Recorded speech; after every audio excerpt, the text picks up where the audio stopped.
शांत और दीर्घ निःश्वास के कारण मलिन ने न होकर कहा। सुनीति बोली, बेटा, सुरुच ने ठीक ही कहा है, अवश्य ही तू मंदभाग्य है। ये वत्स, पुण्यवानों से उनके विपक्षी ऐसा नहीं कह सकते। बच्चा, तू व्याकुल मत हो, क्योंकि तूने पूर्व जन्मों में जो कुछ किया है उसे दूर कौन कर सकता है, और जो नहीं किया वह तुझे दे भी कौन सकता है। इसलिए तुझे उसके वाक्यों से खेद नहीं करना चाहिए।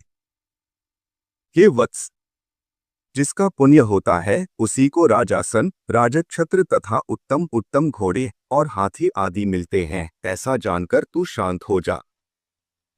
अन्य जन्मों में किए हुए पुण्य कर्म के कारण ही सुरुचि में राजा की सुरुचि प्रीति है, और पुण्यहीना होने से ही मुझ जैसी स्त्री केवल भार्या हरण करने योग्य ही कही जाती है।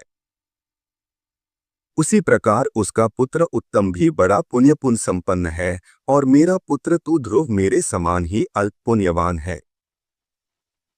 तथापि बेटा, तुझे दुर्खी नहीं होना चाहिए, क्योंकि जिस मनुष्य को जितना मिलता है वह अपनी ही पूंजी में मग्न रहता है।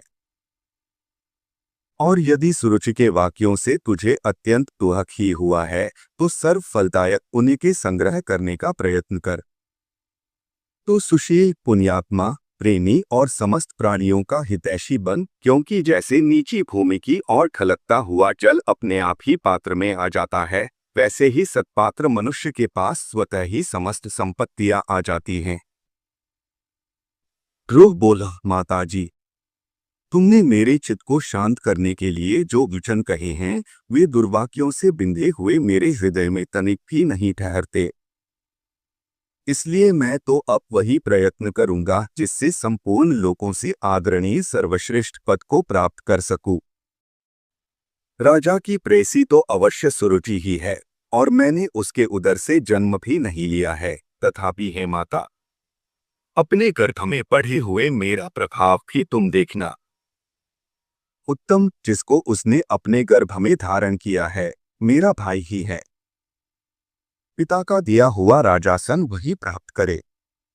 भगवान करे ऐसा ही हो।